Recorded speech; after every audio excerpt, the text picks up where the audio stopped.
Morning all students, class 10 CBSE board, chapter 1 real number. या देखिए ये पहला क्वेश्चन एक्सरसाइज 1.1 का question number 1, use equilateral division algorithm to find the HCF. पहला part, दूसरा part और तीसरा पार्ट, आपकी जो फर्स्ट सेकंड और पार्ट का हमें एचसीएफ निकालना है। कैसे? इक्विलेटरल डिवीजन एल्गोरिथम का यूज करते हैं। तो आप देखिए पिछले वीडियो में आपने पढ़ा है कि इक्विलेटरल डिवीजन एल्गोरिथम है क्या। यहाँ हम लोग पढ़े dividend equal to division into quotient plus remainder, ये हम पढ़े हैं। इसको हम रिप्रेजेंट करने के लिए ऐसे भी लिखते हैं, A is equal to B into q और plus R, where R is greater than R equal to 0 is less than. यहां हम लोग पढ़े हैं जहां R क्या है, रिमाइंडर है, B क्या है, डिवीजर।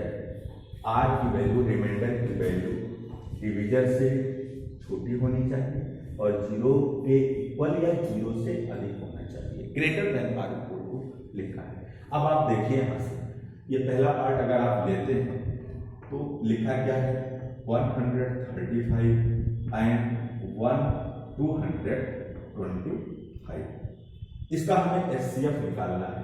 तो आप पहले देखिए कौन बड़ा है, तो यहां से 135 इज लेस देन 225। अब इसका मतलब ये हुआ कि डिवाइडेंड आपको पता है अधिक होता है, तो डिवाइडेंड क्या हुआ, 225 हुआ। डिवीजन क्या हुआ, 135 हुआ। तो डिवीजन से डिवाइडेंड को डिवाइड करेंगे, तो यहां से आप देखिए 225 135 से डिवाइड करेंगे तो आप देखिए मिलेगा क्या, 13 1 जा 30, 13 2 जा 26, अधिक हो जाएगा तो 1 जा आप करेंगे तो 135। यहां से आप सब्ट्रैक्ट करें 0, यहां से 12 बचेगा, 12 में से 3 आपका घट जाएगा तो कितना आएगा, 9। अब देखिए आप जो आपका रिमाइंडर है वह आपका यहाँ पर क्या है, रिमाइंडर सदैव जो आपका डिवीजर था उससे कम होना चाहिए। तो रिमाइंडर क्या हो गया, डिवीजर से कम हुआ कि नहीं कम हुआ। अब इसका मतलब भाग की प्रक्रिया यहाँ पर रुक जाएगी। अब क्या करेंगे, पहला स्टेप आपका कंप्लीट हुआ तो हम इसको लिख सकते हैं। देखिए डिवाइडेंड कितना है, 225 is equal to division 135 into quotient 1 है और प्लस रिमाइंडर कितना है, 90। आगे चलेंगे। अब क्या, फिर से अब ये क्या बनेगा, अब ये डिवीजन बनेगा और जो हमारा डिवीजन था वो अब क्या होगा, यहां आकर के ये आपका डिवाइडेंड बनेगा। तो ये देखिए यहां पर आएगा तो 100 कितना होगा, ये आपका 35। अब आप फिर डिवाइड करें, ये देखिए यहां पर अब 9 1 जा 9, 9 2 जा 18 हो जाएगा, ज्यादा हो जाएगा तो 9 1 जा 9, तो यहां से 90 ये देखिए आपको मिला। फिर आप सब्ट्रैक्ट करें, 5 आएगा और यहां से कितना आएगा, 4 आएगा। फिर आप क्या देख रहे हैं, रिमाइंडर जो आपका है वह डिवीजन से कम होना चाहिए। तो आप देखिए डिवीजन यहाँ पर 90 है और रिमाइंडर आपका 45 है, तो 45 90 से कम हो गया।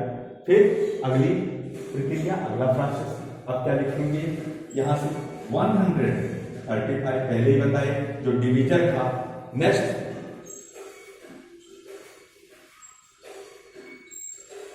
के लिए आपका क्या होगा, ये आपका डिवाइडेंड बनेगा और जो रिमाइंडर था वह डिवीजन बनेगा। तो यहां से 135 इज इक्वल टू कितना आया 90 इंटू 1 और प्लस रिमाइंडर 45। आगे हम चलेंगे। अब क्या होगा, फिर अगला स्टेप यहां से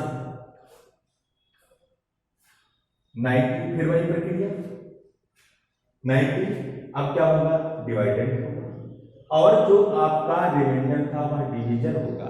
अब क्या होगा 45, 4 2 जा 9, तो यहां से 45 यानी 2 बार जाएगा। यहां से देखिए 45 2 जा कितना 90, यहां से क्या है 0 है।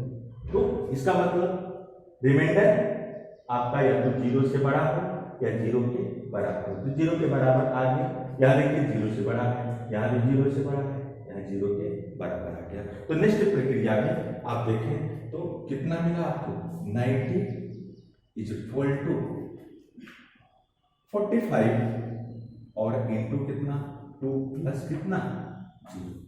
तो जब आपको रिमाइंडर 0 मिल गया इसका मतलब अब यहाँ पर ये प्रोसेस पूरा हो गया। तो यहाँ से HCF ऑफ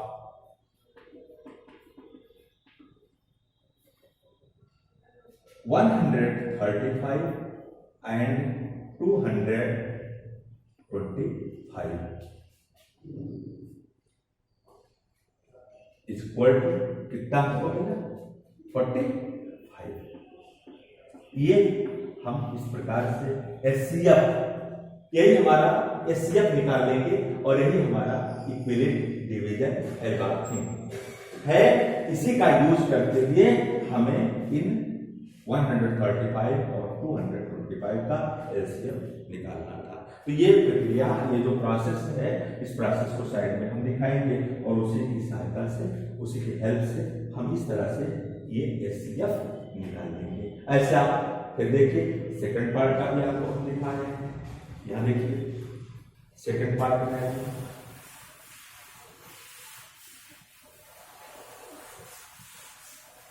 आप देखिए क्या है यहां पर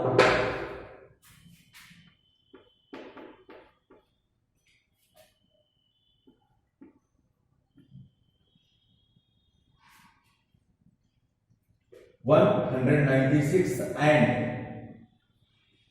38,220। ये देखिए अब यहां पर देखें अगर आप तो 196 इज लेस देन 38,220। इसका मतलब यहां जो डिवाइडेंट है वह 38,220 और जो डिवीजन है 196। तो आपको पता है कि डिवीजन से डिवाइडेंट को डिवाइड करते हैं। तो आइए इक्विवेलेंट डिवीजन एल्गोरिथम का यूज करते हुए हम यहां से HCF निकालेंगे। तो 38,220 को डिवाइड करेंगे 196 से। अब आप देखें यहां से इसको हमें डिवाइड करना है। अगर हम 90 का टेबल पढ़ें 2 बार तो 19 पूजा 38। तो यहां से क्या हुआ, ये ज्यादा हो जाएगा तो 1 बार आप ले जाइए 196। यहां से आप सब्ट्रैक्ट करेंगे 6 बचेगा। यहां से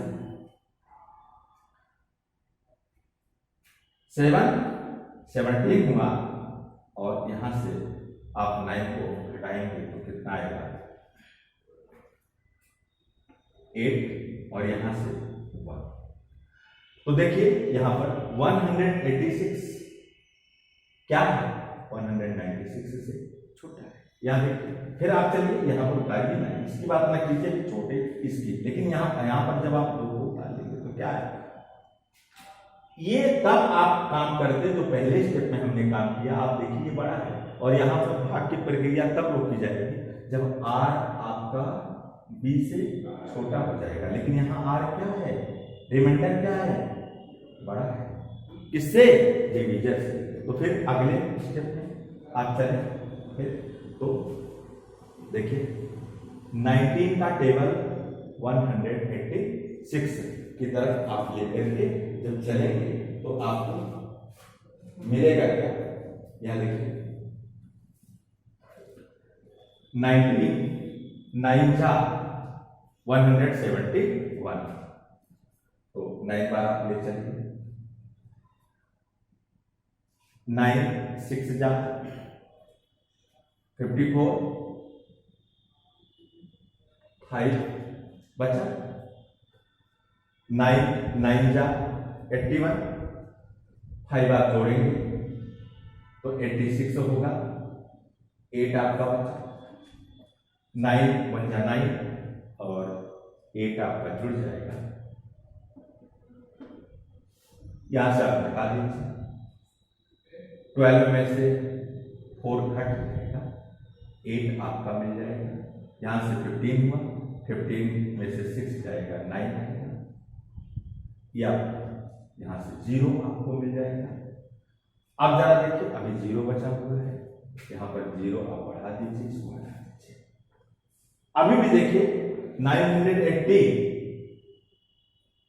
आपका जो रिमाइंडर है वह डिवीजन से अधिक है, और भाग की प्रक्रिया कब रुकेगी, जब आपका डिवीजन रिमाइंडर डिवीजन से छोटा हो जाएगा, फिर आप अगले स्टेप में चले, तब देखिए आपको क्या मिलता है, यहां से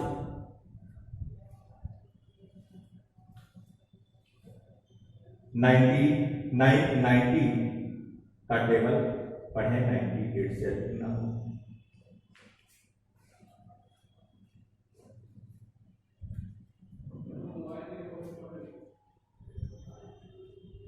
देखिए 5 जा तो 5 बार आप ले सकते, 95 जा 95 होता है, तो 5 6 जा 30, 5 9 जा 45 और 3 आपका ऐड हो जाएगा तो 8 हो जाएगा, और 5 1 जा 5 और 4 बचा हुआ है तो कितना हो जाएगा 9। इस तरह से आपने देखा क्या, ये कट करके 0 हो गया, तो यहां पर मिला क्या आपको, अगर आप ध्यान से देखें तो 338,220 इज इक्वल टू 196 इंटू 195 और प्लस क्या 0। यहां पर जो हमको एचसीएफ मिला वो कितना मिला, एचसीएफ ऑफ 38,220 एंड 196 इज 195। इस तरह से ये पूरा का पूरा पार्ट आपका सॉल्व हो जाएगा। ऐसे आप थर्ड पार्ट आप सॉल्व कर सकते हैं। पहले और सेकंड पार्ट में कोई अंतर नहीं है।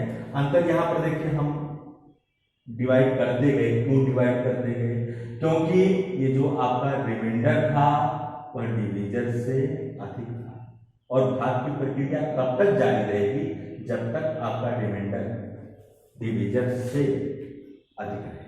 जब रिमाइंडर आपका डिवीजन से छोटा हो जाएगा तो भाग की प्रक्रिया नेक्स्ट स्टेप में चालू हो जाएगी। अब यहाँ पर क्या है, यहाँ पर भाग हम दे नहीं सकते। अब जो रिमाइंडर बचा वो क्या हो गया, 0 हो गया। तो जब 0 हो गया तो यहाँ पर भाग की प्रक्रिया ही समाप्त हो गई और हमें एचसीएफ क्या मिल गया, यहाँ से 100, ये देखिए गलत होता है, 196 ये हमको एचसीएफ प्राप्त हो गया। तो इस तरह से ये हम क्वेश्चन सॉल्व कर लिए। अब थर्ड पार्ट आप कोशिश करेंगे, इसका नेक्स्ट क्वेश्चन हम नेक्स्ट वीडियो में आपको दिखाएंगे। Thank you.